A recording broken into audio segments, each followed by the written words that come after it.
Mungkin mereka berpikir bahwa Yesus akan datang kembali. Buat apa melakukan hal semuanya itu? Jesus is coming back. Why bothers doing the work? Yesus akan melakukan pembaharuan seperti janjinya ketika dia datang kembali yang kedua. Oleh karena itu buat apa? Why bothers? Kenapa kita harus melakukan semua yang kita lakukan? Nah, ini sebuah pertanyaan tentunya kepada kita semuanya juga. Kalau misalnya kita berpikir bahwa Yesus akan datang kembali, misalnya besok contohnya, tentunya kita akan berpikir, buat apa saya melakukan hal-hal yang biasa saya lakukan? Buat apa saya kerja? Buat apa saya melakukan sesuatu yang biasa saya lakukan? Buat apa saya masak buat suami saya? Buat apa saya bekerja? Buat apa saya ngantar anak sekolah dan lain sebagainya? Nah, Rasul Paulus pernah memperingati jemaat di Tesalonika sebetulnya. Sebelumnya, di kitab 1 Tesalonika pasal 4 ayat 11, ada di screen, dikatakan di sini, di 1 Tesalonika pasal 4 ayat 11, Rasul Paulus mengatakan, anggaplah suatu kehormatan untuk hidup tenang, untuk mengurus persoalan-persoalan sendiri, dan bekerja dengan tangan seperti yang telah kami pesankan kepadamu. Perhatikan di sini. Dan anggaplah suatu kehormatan, kata Rasul Paulus, untuk hidup tenang, untuk mengurus persoalan-persoalan sendiri, dan bekerja dengan tangan seperti yang kami pesankan kepadamu. Saudara, tentunya kita merasa ini adalah sesuatu yang sangat tegas sekali yang diberikan oleh Rasul Paulus kepada jemaat di Tesalonika untuk mengingatkan kepada mereka satu hal, bahwa jangan mereka tidak melakukan apa yang mereka biasa lakukan. Jangan mereka boleh dikatakan untuk melakukan sesuatu yang tidak biasa mereka lakukan, untuk mereka terus melakukan apa yang mereka harus lakukan, boleh dikatakan. Dan untuk mereka, boleh dikatakan, jangan menguruskan sesuatu yang bukan menjadi urusan mereka. Nah, tentunya, saudara-saudara, kita mengatakan bahwa apakah ini terlalu kejam, meninggalkan mereka yang mengajar dan mengikuti ajaran sesat. Apakah sepertinya terlalu kejam untuk memutus rantai tersebut, boleh dikatakan, untuk mengatakan bahwa ya, saya tidak mau bergaul dengan kau lagi, ya, saya tidak mau lagi mendengarkan pengajaranmu. Apakah ini terlalu kejam untuk mengatakan hal tersebut? Boleh dikatakan, udahlah, tinggalin aja mereka, dan ngapain kita bergaul lagi dengan mereka? Nah, tentunya ini bukan hanya teguran 1 dan 2 kali saja yang disampaikan oleh Rasul Paulus. Tentunya ini ada step-stepnya. Perhatikan di ayat 14, contohnya ada di screen juga. Dikatakan di sini, jika ada orang yang tidak mau mendengarkan apa yang kami katakan di dalam surat ini, tandailah dia dan jangan bergaul dengan dia supaya ia menjadi malu. Perhatikan di sini, jika ada orang yang tidak mau mendengarkan. Jadi, Rasul Paulus sudah memberikan peringatan dan sekarang dia memberikan peringatan lagi kepada jemaat di Tesalonika untuk mereka memutus rantai mereka dengan orang-orang yang mengajarkan hal-hal yang sesat seperti ini. Nah, Rasul Paulus tentunya bukan bertindak atas dasar pemikirannya sendiri, tetapi dia juga bertindak atas pengajaran yang diberikan oleh Tuhan Yesus Kristus. Tuhan Yesus Kristus di Matius 18 ayat 15 sampai 17 mengatakan seperti demikian. Apabila saudaramu berbuat dosa, tegurlah dia di bawah 4 mata. Jika ia mendengarkan nasihatmu, engkau telah mendapatnya kembali. Jika ia tidak mendengarkan engkau, bawalah seorang atau 2 orang lagi, supaya ada keterangan 2 atau 3 orang saksi. Perkara itu tidak disangsikan. Jika ia tidak mau mendengarkan mereka, sampaikanlah soalnya kepada jemaat, dan jika ia tidak mau mendengarkan jemaat, pandanglah dia sebagai seorang yang tidak mengenal Allah atau seorang pemungut cukai. Jadi bukan hanya sekedar sembarangan memutus rantai begitu saja dengan orang-orang yang tidak sejalan dengan kita, dengan orang-orang yang tidak sepengajaran dengan kita, tentunya ada step by step yang harus dilakukan oleh kita sebagai orang yang percaya. Dan bukan hanya demikian, Rasul Paulus bukan hanya mengikuti kata-kata daripada Tuhan Yesus, tetapi dia sendiri berpendirian bahwa ada sesuatu yang menjadi batas pada akhirnya. Ketika kita sudah mengatakan, ya, kita tidak mau berasosiasi lagi dengan kamu, kita tidak mau lagi bergaul dengan kamu. Salah satunya contohnya di Roma 16 ayat 17. Ketika dia mengatakan, tetapi aku menasihatkan kamu, saudara-saudara, supaya kamu waspada terhadap mereka yang bertentangan dengan pengajaran yang telah kamu terima, menimbulkan perpecahan dan godaan, sebab itu hindarilah mereka. Sekali lagi pernyataan yang sangat keras, pernyataan yang sangat tegas, tetapi Rasul Paulus mengatakan apa? Bahwa ya, pada akhirnya ada suatu batas. Love itu ada batasnya. Kasih ada batasnya. Kita tentunya harus mengasihi orang-orang yang berpengajaran yang sesat, tetapi kita harus hati-hati agar kita sendiri tidak dipengaruhi. Dan ini semua bukan untuk mengasingkan diri kita dari mereka, tetapi untuk menjaga diri kita supaya kita sendiri tidak dipengaruhi oleh ajaran sesat tersebut. Jadi sekali lagi, peringatan yang pertama yang disampaikan oleh Rasul Paulus kepada jemaat di Tesalonika ialah untuk menjauhkan diri dari pengajar dan pengikut ajaran yang sesat. Itu yang pertama. Yang kedua, Rasul Paulus juga mengingatkan mereka untuk mereka tetap bekerja. Untuk mereka tetap bekerja. Saya rasa kita tidak bisa escape dari peringatan ini. Perhatikan di ayat 7. Sebab kamu sendiri tahu bagaimana kamu harus mengikuti teladan kami. Karena kami tidak lalai bekerja di antara kamu. Ayat 8. Dan tidak makan roti orang dengan percuma. Tetapi kami berusaha dan berjerih payah siang dan malam, supaya jangan menjadi beban bagi siapapun di antara kamu. Ayat 10. Sebab juga pada waktu kami berada di antara kamu, kami memberi peringatan ini kepada kamu. Jika seorang tidak mau bekerja, janganlah ia makan. Ayat 12. Orang-orang yang demikian kami peringati dan nasihati dalam Tuhan Yesus Kristus, supaya mereka tetap tenang melakukan pekerjaannya, dan demikian makan makanannya sendiri. Saudara, menarik sekali.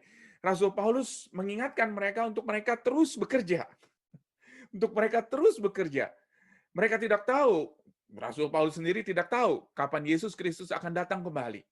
Oleh karena itu, apa yang harus dilakukan sekarang sambil kita menunggu untuk kita terus bekerja?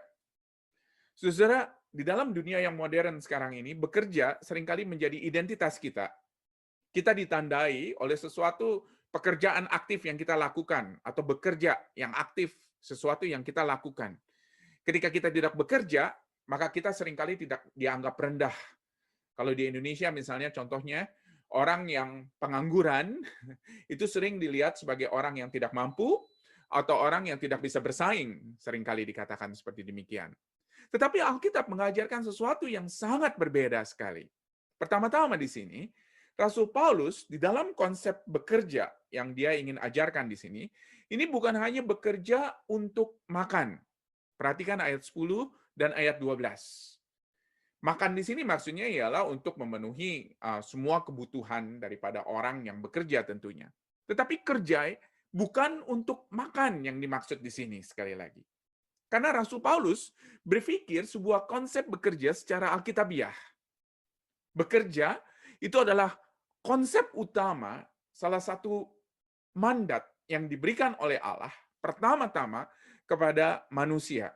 Sejak penciptaan manusia di Kejadian 1 dan 2, Allah memberikan mandat kepada mereka, kepada manusia, kepada kita semua untuk kita bekerja. Perhatikan di Kejadian 1 ayat 28, ada di screen. Allah memberkati mereka, lalu Allah berfirman kepada mereka, beranak cuculah dan bertambah banyak. Penuhilah bumi dan taklukkanlah itu. Berkuasalah atas ikan-ikan di laut dan burung-burung di udara dan atas segala binatang yang merayap di bumi. Perhatikan di sini. Beranak cuculah, bertambah banyak, penuhilah bumi, taklukkanlah, berkuasalah atas ikan-ikan di laut dan burung-burung di udara dan segala binatang yang merayap di bumi. Jadi kalau kita perhatikan, kata kerja tersebut merupakan kata kerja yang aktif, kata kerja di mana membutuhkan sesuatu yang kita lakukan, kita kerjakan, untuk apa? Untuk melakukan apa yang menjadi mandat Allah kepada kita. Dan ini Allah berikan sebelum manusia jatuh ke dalam dosa. Jadi konsep kerja itu adalah suatu konsep yang diberikan oleh Allah kepada manusia, dan ini adalah suatu mandat yang luar biasa mulia yang Allah berikan kepada manusia, supaya manusia boleh melakukannya di dalam kehidupan yang dipercayakan oleh Allah kepada kita semua. Setelah manusia jatuh ke dalam dosa, kita melihat di Kejadian pasal yang ketiga, konsep bekerja itu menjadi sesuatu yang rusak, boleh dikatakan. Oleh karena itu di Kejadian 3 ayat 19 dikatakan di sini, dengan berpeluh engkau akan mencari makananmu sampai kembali engkau ke menjadi tanah, karena dari situlah engkau diambil, sebab engkau debu dan engkau akan kembali menjadi debu. Jadi Allah memberikan sebuah konsep pekerjaan kepada manusia sebagai konsep yang mulia, dan itu adalah sesuatu yang diberikan sebelum kejatuhan atau pra-kejatuhan. Tetapi sekarang setelah kejatuhan manusia ke dalam dosa, manusia tetap harus melakukan itu. Tetapi ada sesuatu yang berubah. Perubahan ini ialah ketika manusia harus berpeluh mencari makanannya, ketika manusia harus bekerja dengan luar biasa, membanting tulang, menjadi beban bagi manusia, dan manusia pada akhirnya harus sadar bahwa manusia akan kembali dari debu menjadi debu, dari tanah akan menjadi tanah. Saudara-saudara. Jadi dengan kata lain, pekerjaan setelah kejatuhan manusia ke dalam dosa menjadi seringkali pekerjaan yang memberikan atau tidak memberikan kepada kita kepuasan. Karena kita tahu bahwa seringkali apa yang kita lakukan itu sifatnya repetitif, apa yang kita lakukan itu sifatnya adalah berulang-ulang, dan mungkin juga sepertinya tidak ada suatu tujuan. Di dalam Kristus, konsep bekerja ini adalah konsep yang diperbaharui. Apakah kita tidak perlu bekerja lagi setelah kita selamat? Tentunya tidak. Kita tetap harus bekerja. Kita tetap harus bekerja siang dan malam. Dan ini bukan hanya untuk memenuhi kebutuhan kita. Bukan memenuhi untuk kebutuhan kita. Tentunya ada hal-hal tertentu yang membuat kita tidak bisa bekerja. Tentunya ada orang-orang tertentu yang tidak bisa bekerja. Karena mungkin ada suatu disabilitas, atau mungkin harus mengurus anak, dan lain sebagainya, dan tidak bisa bekerja di luar, tetapi tetap bekerja untuk mengurus anak, boleh dikatakan. Jadi, sekali lagi, konsep bekerja di dalam Kristus pada akhirnya diperbaharui. Kita bekerja bukan hanya untuk mencari uang, atau mencari nafkah, atau memenuhi kebutuhan kita, tetapi kita bekerja untuk apa? Untuk memuliakan Allah. Kita bekerja bukan hanya sekedar untuk makanan atau untuk rumah yang kita perlukan, atau untuk memenuhi kebutuhan atau pleasure kita di dalam kehidupan ini, tetapi kita bekerja untuk memuliakan Allah. Inilah suatu konsep pekerjaan yang baru. Perhatikan di ayat 13, di bagian yang tadi kita baca. Dan kamu, saudara-saudara, janganlah jemu-jemu berbuat apa yang baik. Bukan hanya bekerja, sekali lagi, bukan hanya agar kebutuhan kita dipenuhi, tetapi bekerja untuk sebuah kebaikan. Apa maksudnya bekerja untuk sesuatu yang baik, untuk berbuat apa yang baik? Artinya adalah sebuah pekerjaan yang Tuhan percayakan kepada kita, yang kita lakukan dan kita kembalikan lagi kepada Tuhan. Rasul Paulus juga di Efesus 2 ayat 10 ketika dia berbicara mengenai ayat yang terkenal bahwa kita diselamatkan bukan karena pekerjaan kita, bukan karena usaha kita, tetapi di ayat 10 dia mengatakan seperti demikian. Karena kita ini adalah buatan Allah, diciptakan dalam Kristus Yesus untuk melakukan pekerjaan yang baik yang disiapkan Allah sebelumnya. Dikatakan di sini, Ia mau supaya kita hidup di dalamnya. Perhatikan di sini, pekerjaan baik sekali lagi. Apa maksudnya pekerjaan baik di sini? Ini adalah pekerjaan yang memuliakan Allah. Bukan hanya sekedar harus bekerja menjadi pendeta, bukan hanya sekedar harus bekerja di dalam organisasi Kristen, bukan bekerja menjadi seorang misionaris contohnya, tetapi bagaimana kita bisa melihat bahwa semua pekerjaan yang Tuhan percayakan kepada kita adalah sebuah pekerjaan yang baik, yang bisa kita gunakan untuk memuliakan Allah. Tentunya ada pekerjaan-pekerjaan tertentu atau ada aktivitas-aktivitas tertentu yang kita lakukan yang jelas tidak memuliakan Allah. Contohnya misalnya mencuri, itu walaupun sepertinya kayak pekerjaan, tentunya itu tidak memuliakan Allah, tetapi dalam semua pekerjaan yang baik, kita bisa melakukannya, dan kita bisa memuliakan Allah. Oleh karena itu, kata Rasul Paulus kepada jemaat di Tesalonika, ketika mereka pada waktu itu tahu informasi yang ada di dalam telinga mereka, di dalam pikiran mereka bahwa Kristus akan datang kembali, tetapi kata Rasul Paulus apa? Jangan berhenti bekerja. Teruslah bekerja. Jangan jemu-jemu. Berbuat baik. Muliakanlah Allah dengan pekerjaanmu. Lakukanlah nilai-nilai kerajaan Allah, nilai-nilai kekekalan di dalam pekerjaanmu. Beritakanlah Injil Yesus Kristus di dalam tempat pekerjaanmu. Terus bekerja sampai Kristus datang kembali. Itu yang kedua. Yang ketiga, itu ialah bagaimana caranya. Pada akhirnya bagaimana Rasul Paulus menyarankan hal-hal yang praktis yang bisa kita lakukan untuk kita terus melakukan pekerjaan atau untuk kita terus menunggu kedatangan Kristus yang kedua kali. Rasul Paulus mengatakan di ayat 7 dan ayat 9, perhatikan, ada di screen, dikatakan di sini, sebab kamu sendiri tahu bagaimana kamu harus mengikuti teladan kami, karena kami tidak lalai bekerja di antara kamu. Bukan karena kami tidak berhak untuk itu, melainkan karena kami mau menjadikan diri kami teladan bagi kamu, supaya kamu ikuti. Perhatikan di sini, di ayat 7. Rasul Paulus mengatakan apa? Kamu sendiri sudah tahu sebetulnya. Bagaimana kamu harus mengikuti teladan kami. Perhatikan, ada kata teladan di sana, dan kemudian di ayat 9, ada kata teladan juga di sana. Jadi Rasul Paulus di sini ingin mengingatkan kepada mereka, bahwa apa yang dia lakukan, itu merupakan sesuatu yang mereka juga harus lakukan, yang menjadi teladan bagi mereka. Apa yang mereka kerjakan, kerjakanlah itu juga. Apa yang Rasul Paulus kerjakan, kerjakanlah itu juga di antara mereka. Apa yang Rasul Paulus contohkan, lakukanlah itu di dalam kehidupan mereka. Jadi dengan kata lain, Rasul Paulus ingin mendorong mereka untuk mereka tetap hidup tertib dan untuk mereka tetap bekerja seperti dia bekerja, boleh dikatakan. Dia memberikan contoh yang sangat jelas kepada mereka bagaimana kehidupan yang seharusnya sambil menunggu kedatangan Kristus yang kedua kali. Dia mengatakan bahwa contohlah aku, teladanilah aku. Dia bekerja, dia memberikan suatu contoh yang sangat jelas akan apa yang harus mereka lakukan, jemaat ini lakukan, sambil menunggu kedatangan Kristus yang kedua.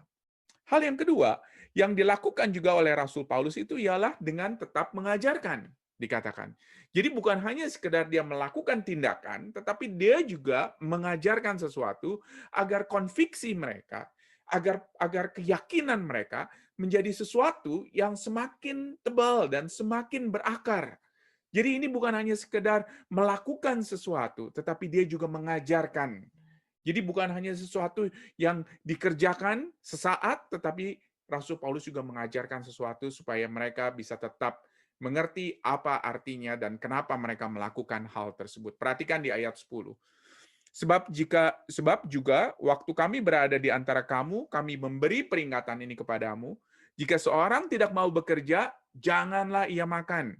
Kemudian ayat 12, orang-orang yang demikian kami peringati dan nasihati dalam Tuhan Yesus Kristus, supaya mereka tetap tenang melakukan pekerjaannya, dan dengan demikian makan makanannya sendiri. Rasul Paulus mengatakan apa? Jika seorang tidak mau bekerja, jangan ia makan. Oleh karena itu kami peringati dan kami nasihati, ayat 12, di dalam Tuhan Yesus Kristus, supaya mereka tetap tenang melakukan pekerjaannya. Jadi dengan kata lain, Rasul Paulus bukan hanya memberikan contoh kepada mereka. Dia bukan hanya sekedar memberikan sesuatu yang dia lakukan. Dia katakan, inilah, ikutilah aku. Tetapi dia juga memberikan konviksi kepada mereka. Dengan mengatakan apa? Ini, kalau kamu tidak bekerja, kamu tidak makan. Kalau misalnya kamu tidak melakukan sesuatu, kamu tidak akan bisa menikmati apa yang kamu lakukan. Kalau misalnya kamu tidak bekerja, boleh dikatakan, maka kamu juga tidak bisa menantikan apa yang Yesus sudah janjikan kepada kita, yaitu dunia dan bumi yang baru ketika dia datang nanti kembali yang kedua. Di St. Phil's, sebetulnya pada hari ini, saya akan membagikan kepada jemaat, kepada kalian semuanya, sebuah magnet. Ya. Dan magnet itu merupakan strategi yang baru dari gereja St. Phil's, yang berjudul Every Open Door, setiap pintu yang terbuka. Ya, tetapi karena kita sedang lockdown, jadi saya tidak bisa bagikan magnet tersebut. Jadi magnet itu sebetulnya ingin diberikan kepada ada di screen di sini kalian bisa lihat magnet itu di dalam image-nya dikatakan setiap pintu yang terbuka. Nah, sebetulnya magnet ini ingin dibagikan kepada setiap household. Jadi setiap satu household yang punya satu lemari es bisa menerima satu magnet. Dan di magnet itu kita diingatkan mengenai strategi daripada St. Phil's. Untuk apa? Untuk kita melihat semua kemungkinan-kemungkinan yang ada di depan kita. Setiap pintu yang terbuka, boleh dikatakan. Kenapa? Karena di setiap pintu yang terbuka itu, kita bisa melakukan pekerjaan yang baik. Kita bisa membawa orang kepada Yesus Kristus. Kita bisa membawa orang masuk ke dalam gereja. Yang belum pernah pergi ke gereja, mereka bisa datang ke gereja. Yang belum mengenal Yesus, mereka bisa datang dan mengenal Yesus Kristus. Setiap pintu yang terbuka, marilah kita lakukan pekerjaan yang baik untuk kita membawa orang-orang mengenal Yesus Kristus, untuk kita mendorong orang-orang untuk mereka boleh bertumbuh di dalam Kristus. Ayat yang ditulis di sini adalah dari Kolose 2 ayat 4 sampai 6 di magnet tersebut dikatakan di sini bertekunlah dalam doa dan dalam pada itu berjaga-jagalah sambil mengucapkan syukur. Berdoa jugalah untuk kami supaya Allah membuka pintu akan pemberitaan kami sehingga kami dapat berbicara tentang rahasia Kristus yang karenanya aku dipenjarakan. Dengan demikian aku dapat menyatakannya sebagaimana seharusnya. Hiduplah dengan penuh hikmat terhadap orang-orang luar, pergunakanlah waktu yang ada, hendaklah kata-katamu senantiasa penuh dengan kasih, jangan hambar, sehingga kamu tahu bagaimana kamu harus memberi jawab kepada setiap orang. Kalau kita lihat di sini, ini semuanya adalah pekerjaan baik yang Allah inginkan, yang Allah ingin kita lakukan. Jadi dengan kata lain, lihatlah kesempatan tersebut. Tetapi bukan hanya itu saja. Rasul Paulus mengatakan, ingat konviksi yang ada di baliknya. Lalu bagaimana sekarang?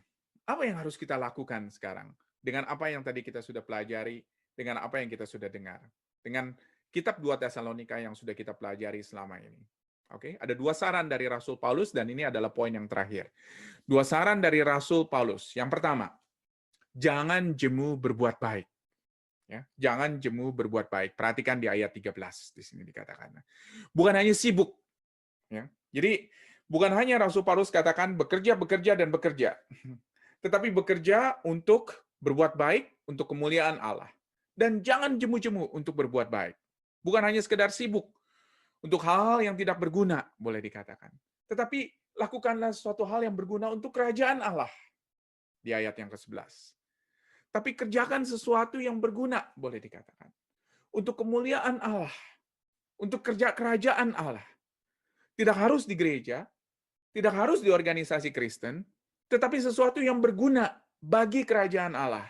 Dimanapun tempatnya itu. Kita tidak harus bekerja di organisasi Kristen atau di gereja. Kita tidak harus bekerja untuk dibayar, misalnya contohnya untuk memberitakan firman Tuhan. Tetapi ketika kita mengajar anak kita di rumah, ketika kita melayani suami atau istri kita di rumah, ketika kita ada di tempat pekerjaan kita, dan kita membagikan nilai-nilai kerajaan Allah kepada orang-orang yang ada di sekitar kita, ketika kita memberikan kesaksian mengenai apa yang Allah lakukan di dalam kehidupan kita, itu semuanya adalah pekerjaan baik. Di ayat 11 dikatakan, karena kami dengar bahwa ada orang-orang yang tidak tertib hidupnya dan tidak bekerja, melainkan sibuk dengan hal-hal yang tidak berguna. Tetapi kamu, saudara-saudara, janganlah jemu-jemu berbuat apa yang baik. Jangan jemu-jemu berbuat apa yang baik. Itu saran daripada Rasul Paulus kepada orang-orang di Tesalonika. Ingatlah, jangan jemu-jemu berbuat baik. Terus kerjakan perbuatan baik ini. Terus kerjakan apa yang Allah sudah percayakan kepada kita. Yang kedua, yang ingin disarankan oleh Rasul Paulus ialah untuk mengingatkan. Tegurlah di ayat yang ke-15. Tetapi janganlah anggap dia sebagai musuh, tetapi tegurlah dia sebagai seorang saudara. Jadi sekali lagi Rasul Paulus mengingatkan kepada orang-orang di Tesalonika untuk mereka jangan menganggap orang-orang ini musuh. Jadi mereka boleh menjauhkan diri daripada orang-orang ini, Mereka boleh menarik diri daripada pengajaran mereka, tetapi terus tegurlah mereka, tegurlah orang-orang ini sebagai saudara. Mereka yang tidak bekerja, dukunglah mereka. Yang mereka betul-betul membutuhkan, berikanlah kepada mereka bantuan, saudara-saudara. Saya yakin dan percaya pada waktu itu ada begitu banyak orang yang tidak bisa bekerja karena sesuatu hal. Tetapi Rasul Paulus mengingatkan kepada mereka untuk terus dukung mereka, untuk terus tegur mereka, untuk terus mengingatkan mereka. Oke. Di Efesus 4 ayat 28, Rasul Paulus pernah berbicara kepada orang-orang di Efesus. Dikatakan orang yang mencuri, janganlah ia mencuri lagi. Ini kepada orang-orang yang dulu sebelumnya menjadi Kristen ya. Bagi mereka yang mencuri, jangan mencuri lagi. Tetapi baiklah ia bekerja keras dengan melakukan pekerjaan yang baik dengan tangannya sendiri, supaya ia dapat membagikan sesuatu kepada orang-orang yang berkekurangan. Saudara-saudara, luar biasa. Rasul Paulus ini bukan hanya sekedar bicara bekerja, supaya orang-orang ini bisa berkecukupan, supaya orang-orang ini bisa memiliki apa yang mereka inginkan, tetapi bekerjalah. Supaya apa? Supaya mereka dapat membagikan sesuatu, khususnya kepada orang-orang lain yang berkekurangan. Saudara-saudara, inilah saran daripada Rasul Paulus kepada jemaat di Tesalonika, dan mengingatkan kepada mereka bahwa Kristus akan datang kembali. Satu summary daripada 2 Tesalonika yang tadi yang kita pernah baca dan kita pernah pelajari selama beberapa minggu ini ialah bahwa Kristus akan datang kembali. Dia pasti akan datang kembali. Kita tidak perlu takut, kita tidak perlu khawatir, kita tidak perlu tidak tenang karena kita tahu bahwa kita ada di dalam Kristus. Tetapi bukan hanya itu saja, tetapi untuk kita terus melakukan apa yang harus kita lakukan. Jangan kita jemu-jemu berbuat baik. Untuk kita terus bekerja. Dan biarlah kiranya apa yang kita lakukan itu boleh memuliakan Allah. Saudara-saudara, puji Tuhan kita bisa menyelesaikan kitab 2 Tesalonika ini. Minggu depan, selama 2 minggu, kita akan break dari kitab dari seri khotbah kita. Dan kita nanti akan masuk ke dalam seri khotbah yang baru setelah 2 minggu itu. Dan minggu depan kita ada sebuah seri khusus mengenai Yesus Kristus dari kitab Markus. Sekali lagi Pak Jimmy Kuswadi akan datang dan berkhotbah kepada kita secara virtual. Minggu depan masih virtual. Dan minggu berikutnya kalau Tuhan izinkan kita bisa mengadakan sebuah kebaktian khusus, kebaktian outreach khusus yang berjudul POS. Dan kita berharap kita bisa membawa orang-orang, teman-teman kita yang belum pernah pergi ke gereja atau mereka yang sudah lama undur dari gereja untuk mereka bisa datang dan mereka bisa mengenal Yesus Kristus sebagai Tuhan dan Juru Selamat mereka dan mereka bisa diperbaharui. Mudah-mudahan itu menjadi rencana kita dan Tuhan kiranya boleh mendukung rencana ini dan boleh memberikan kepada kita apa yang kita sudah rencanakan di dalam waktunya. Mari kita berdoa, saudara-saudara. Terima kasih Bapa di surga, kami bersyukur dan terima kasih Tuhan buat firman Tuhan yang boleh kami dengar, yang boleh kami renungkan, dan buat firman Tuhan juga yang memberikan kekuatan kepada kami.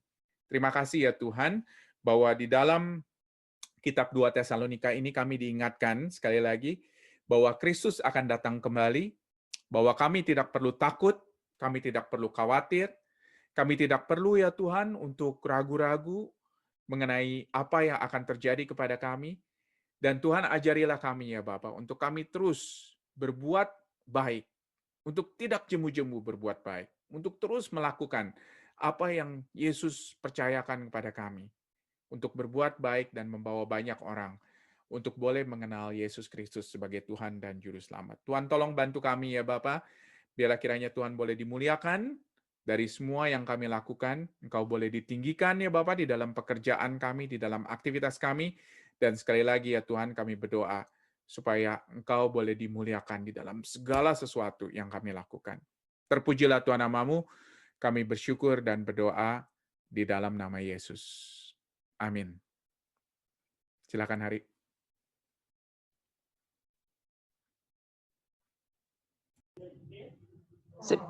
Thank you Koken buat firman yang tadi udah di-sharingkan. Kita ada Q&A habis ini sih kok. Jadi kalau ada pertanyaan Ya, silakan yang mau bertanya.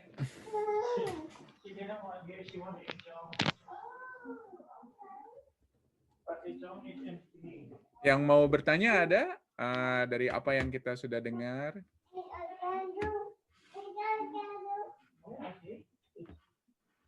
Tanya dong. Ya, silakan. Kan maksudnya ada beberapa peringatan atau kayak maksudnya apa ya, kayak ajakan, bukan ajakan sih, kayak dorongan untuk kayak menegur orang-orang yang kayak nggak mau bekerja gitu kan. Ya. Kayak itu contoh di kehidupan nyata kita gimana ya? Yang kayak orang nggak mau kerja, soalnya kan semua orang juga basically kerja gitu. Apakah negur lebih ke motivasinya atau gimana? Tapi di sini ngomongnya tentang kayak lebih jelasnya buat orang yang nggak bekerja gitu. Ya. Jadi mungkin kepada orang-orang yang itu dia yang tadi saya bilang bahwa kita hidup di dalam society yang di Sydney ya, society yang modern di mana semua orang bekerja, boleh dikatakan ya. Jadi seringkali ketika ada orang yang nggak bekerja justru banyak yang bertanya-tanya gitu loh, kenapa kamu nggak kerja gitu ya contohnya. Tetapi begini, ada banyak orang, misalnya di Indonesia atau di negara-negara lain yang memang memilih untuk tidak bekerja karena mereka tidak mau bekerja. Gitu. Jadi kepada orang-orang tersebutlah kita memberikan teguran itu. Bahwa sekali lagi identitas kita sebagai manusia itu adalah Tuhan berikan mandat kepada kita untuk kita bekerja. Tetapi sekali lagi, bukan hanya sekedar kita bekerja untuk memenuhi kebutuhan kita, atau bahkan untuk kita memiliki luxury dan lain sebagainya, tetapi kita bekerja untuk berbuat baik. Karena itu yang Tuhan inginkan, gitu loh, di dalam pekerjaan kita. Oke. Jadi teguran itu kepada orang yang tidak mau bekerja, boleh dikatakan. Clear ya? Ada pertanyaan tambahan? Berarti nggak terlalu applicable dengan kita sekarang di sini dong?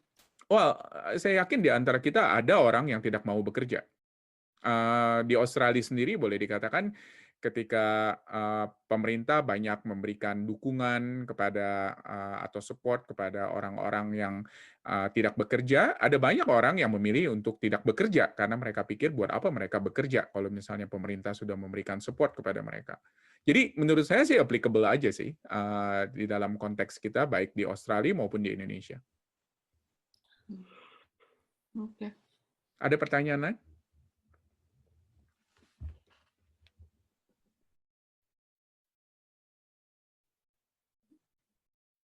Oke, kalau nggak ada silakan Har.